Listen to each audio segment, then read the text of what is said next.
There's nothing poetic about the moment you find out your marriage is a joke, it's just ugly, raw, and real. My story doesn't start with suspicion or sneaking around. It starts with my wife, Jessica, sitting across from me at the kitchen table, sunlight glinting off her phone. She's scrolling through photos, pictures I can't see, but I already know aren't mine. Her expression says everything. Cold. Disconnected. Unbothered. Then she tosses her phone onto the table, leans back in her chair, and grins, a grin I haven't seen in years, and not the good kind. "Logan, it's not that deep. You're overreacting," she says, like I just caught her texting an old classmate instead of another man.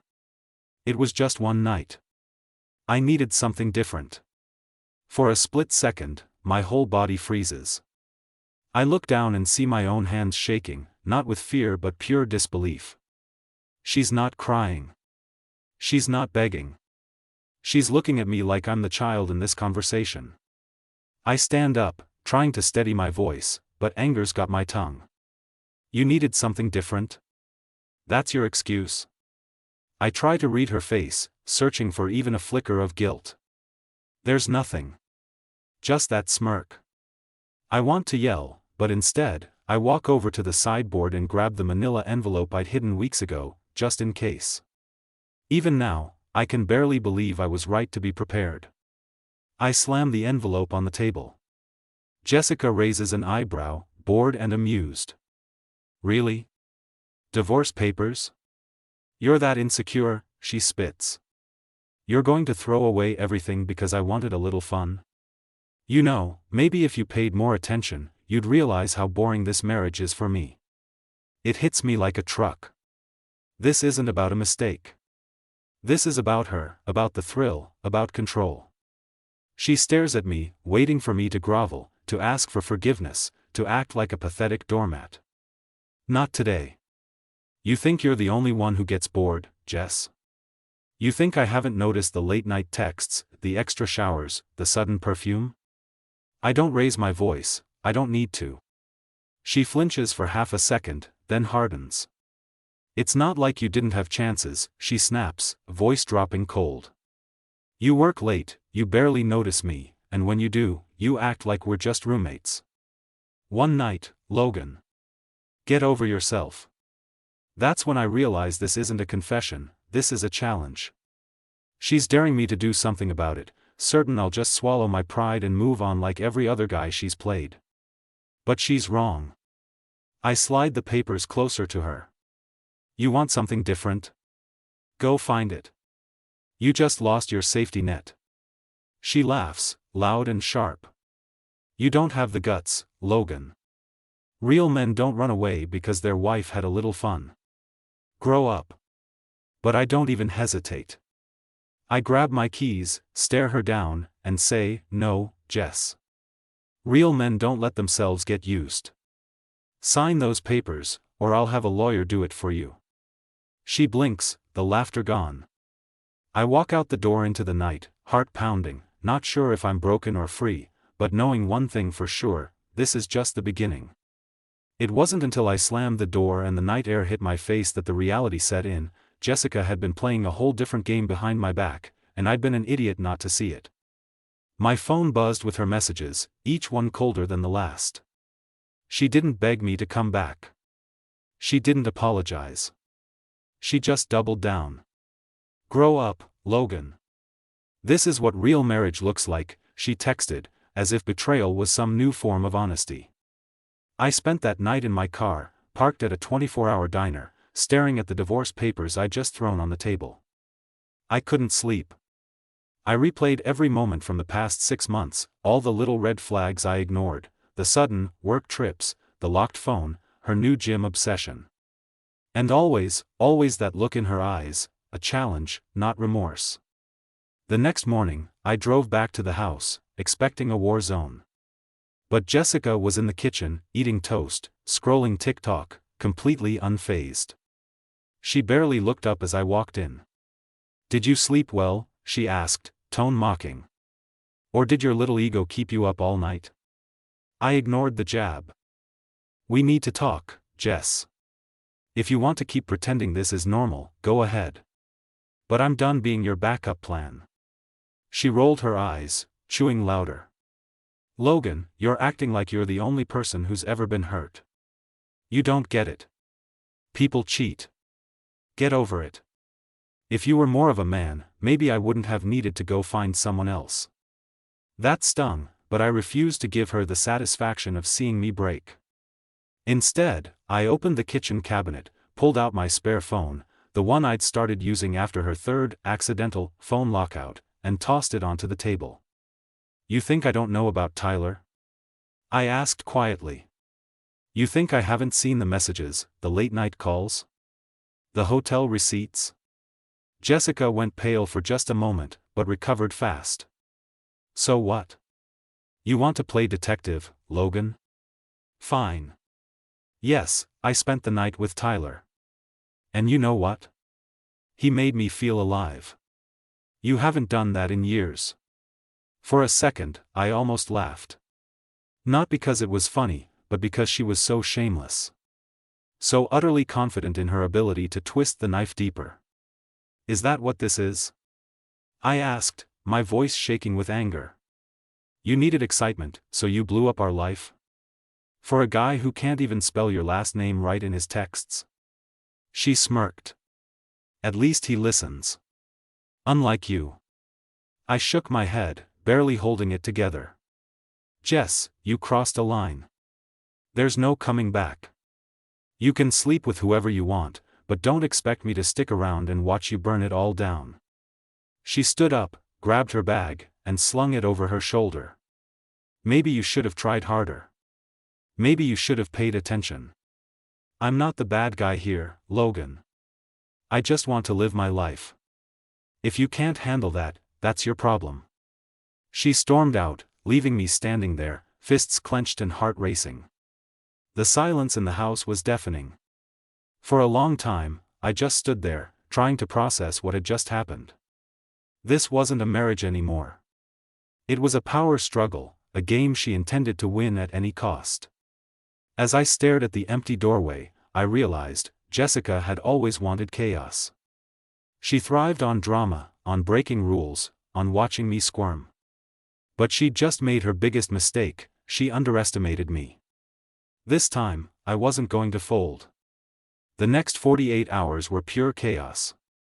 I didn't bother calling Jessica. I wanted to see what she'd do when she thought the game was hers. She didn't disappoint. Her social media exploded with photos of freedom, cryptic captions about finally living, and endless stories at bars and restaurants I'd never been invited to. Our friends started texting, some pretending they didn't know, others hinting that I should just let it go. Only my brother, Mike, had the guts to call it like it was, bro, she's using you as her villain. Don't give her that satisfaction. The worst part? Jessica didn't even bother hiding Tyler anymore. There he was, tagged right in the open. A gym selfie, his arm around her waist, her face lit up with the kind of excitement I hadn't seen in years. Comments from her friends, half laughing, half shocked, flooded in. Go, girl. Living your best life. I wanted to smash my phone. Instead, I watched and learned. I started looking for answers, not closure. I wanted to see if there was more, because if she'd crossed one line, maybe she'd crossed others. So, I checked our accounts, pulled up receipts, emails, even security camera logs. That's when I found it, a charge for a hotel downtown, not from last week, but from 2 months back. The night she'd told me she was visiting her mom. There was more, late-night Uber trips, drinks charged to our joint card, a new set of lingerie I'd never seen. Patterns I'd missed because I was too busy trusting her. That's when the anger finally burned away the last of my shock. I wasn't heartbroken anymore, I was ready. Ready to stop playing defense and start setting traps. I called my lawyer, Alan. I need to know my options, I said, voice cold and steady. Alan didn't ask questions, he just told me what I needed. Documentation, evidence, financials, and a plan. We went through every detail. If Jessica wanted a war, I'd show her I could fight smarter, not just harder. But I didn't want to let her know yet. I wanted to see her true face, unfiltered and raw. So, I invited her home for one last talk, saying I wanted to make things easy. She showed up looking like she was heading out for a date, high heels, hair perfect, that same arrogant smile. "Logan, what's this? A peace offering? You finally ready to admit you were wrong?" I ignored the bait. "Just want to get things sorted. No drama. Let's be adults." I pushed the divorce papers back toward her. "You sign these, we keep it civil. Or, if you want to drag it out, I'll make sure everyone knows exactly what happened." She laughed, loud and cruel. "Are you seriously threatening me with a scandal? You wouldn't dare, Logan. Everyone already knows you're boring. That's why I left. You think you can scare me into being a good little wife?" I stood up and walked to the window, letting the silence stretch until she got uncomfortable. Then, I turned. "I'm not asking you. I'm giving you a chance to end this clean. After tonight, if you don't sign, I'm done playing nice." She flinched, just a little, but covered it with a sneer. "You think I care what people think? I'm not the one hiding. You're pathetic, Logan." I didn't respond. I just watched as her act started to crack. For the first time, I saw fear behind the bravado. She wasn't used to me having a backbone. That night, as she left, slamming the door, I knew she'd underestimated me for the last time. I'd let her take control for too long. Now, it was my turn to flip the script. When Jessica slammed the door behind her, it was more than just an exit, it was a declaration of war. I stood in the hallway, the echo of her heels fading, and felt something new in my chest. Not despair, not confusion, just ice-cold resolve. She wanted to play dirty? I'd show her what a real opponent looks like. I spent the next day cleaning up my own mess. No more letting her play the victim or twist the narrative. I called our mutual friends, told them the truth, short and sharp: Jessica's been cheating, and I'm done covering for her. I wasn't asking for pity, I just wanted the lies out in the open. Some were shocked. Some tried to defend her. One or two actually admitted they'd seen her out with Tyler before, but didn't want to interfere. Classic. Meanwhile, Jessica doubled down online. Every story was another jab at me, another dig about how she was finally free from a controlling, boring husband. Photos with Tyler, late-night parties, even a story where she said, "A real man doesn't get jealous." The comments rolled in. "You deserve better. Logan's loss." I didn't bother responding. Let them think what they wanted, for now. But I wasn't sitting still. With Alan's help, I started locking things down: joint accounts split, credit cards frozen, passwords changed. I made a list of everything she'd taken, everything she owed. I even recorded every conversation, on Alan's advice, just in case she tried to twist things in court. That afternoon, while Jessica was out living her best life, I boxed up her stuff.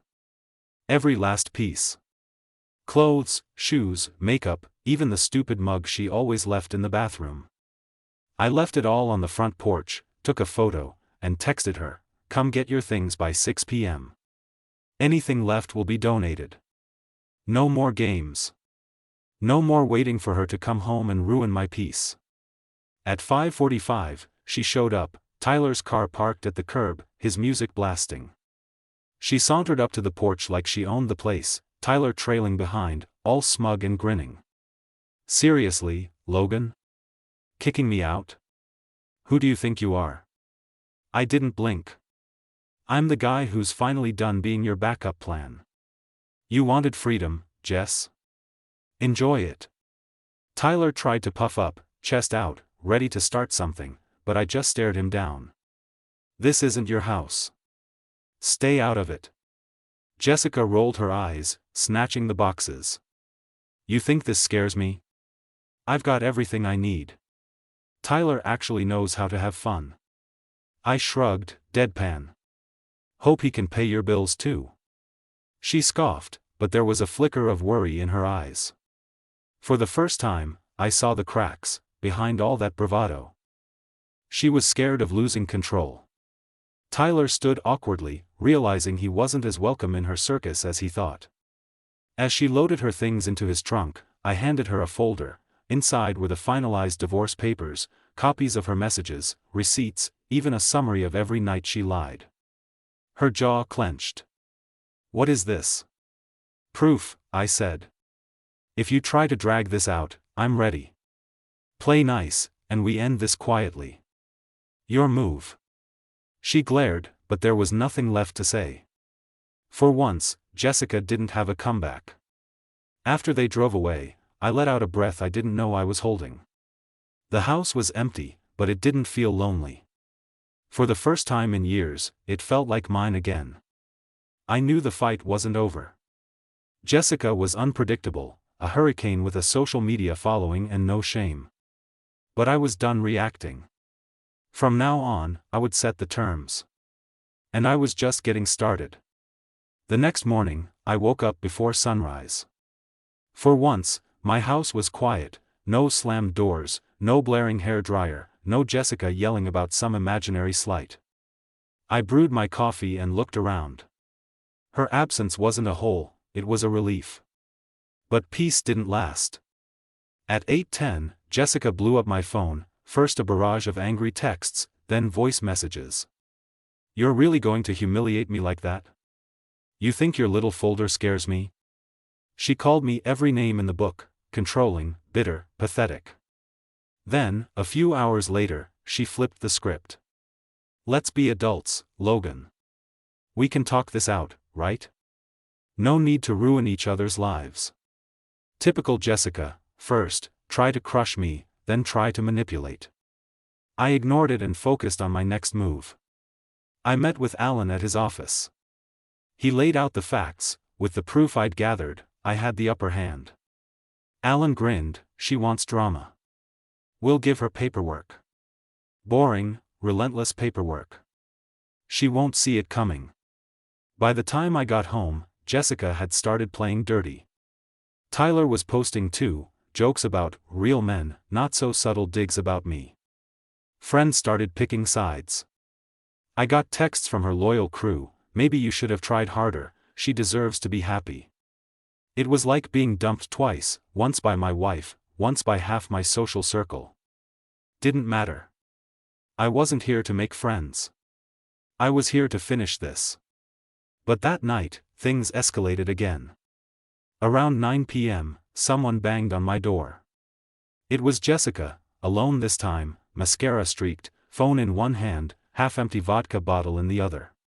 She pushed past me like she still lived here.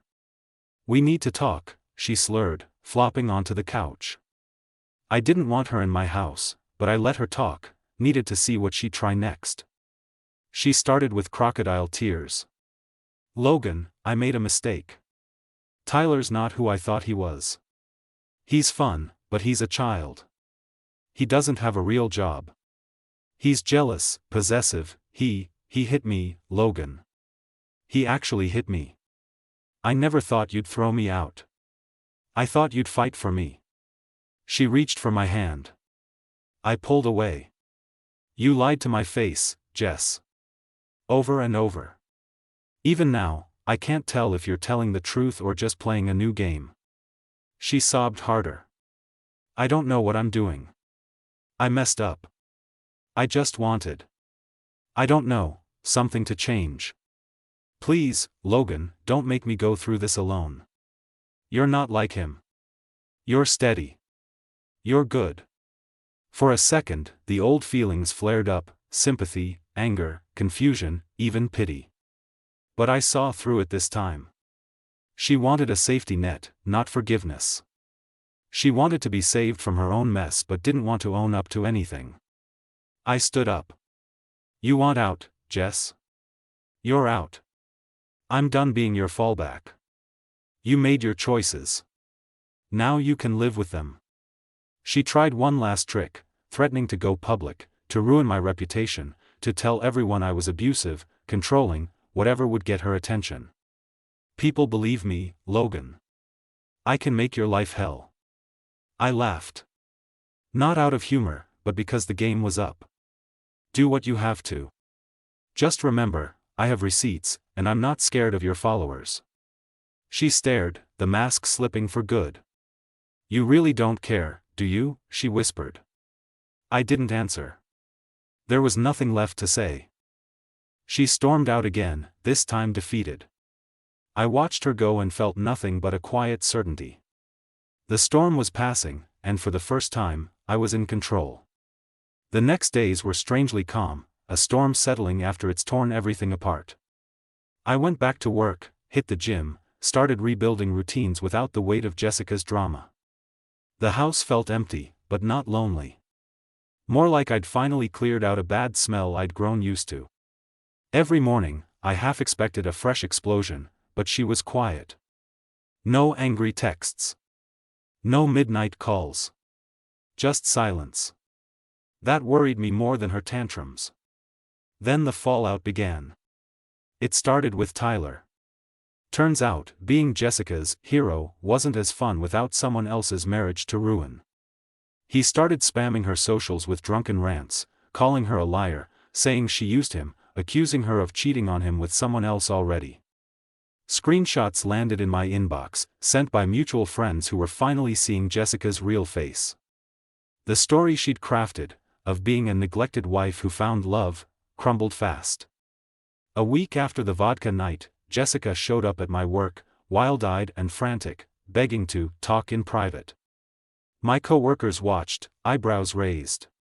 Please, Logan, just 5 minutes. Her voice was shaky, not with sadness, but panic. We stepped outside.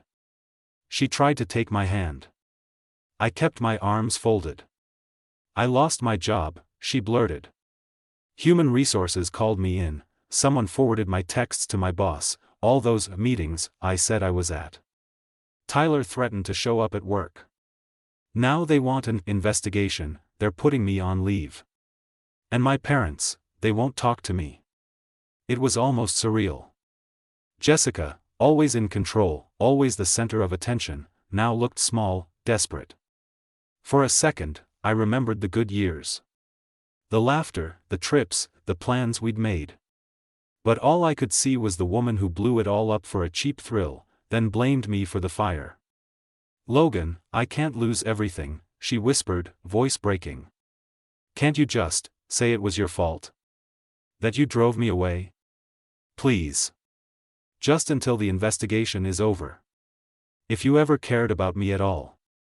I shook my head, steady. You threw it all away, Jess. I didn't make you lie, or cheat, or run off with a guy like Tyler. You wanted something different? You got it. She stared, realizing the old tricks wouldn't work. You're really going to do this? After everything? You can't just leave me like this. I'm not leaving you, I said, voice cold. You left us both a long time ago. You just never noticed. She tried crying again, real tears this time, not the stage kind. But it was too late. I walked away, leaving her standing in the parking lot, mascara running, begging for a lifeline I refused to throw. That night, she sent a long message, a real apology, maybe the first honest word since all this began. She admitted the affair, the lies, the thrill of manipulation. She didn't ask for another chance, just for forgiveness, or at least understanding. But I didn't respond. Some things you can't come back from. Later, Alan called. The divorce was moving quickly.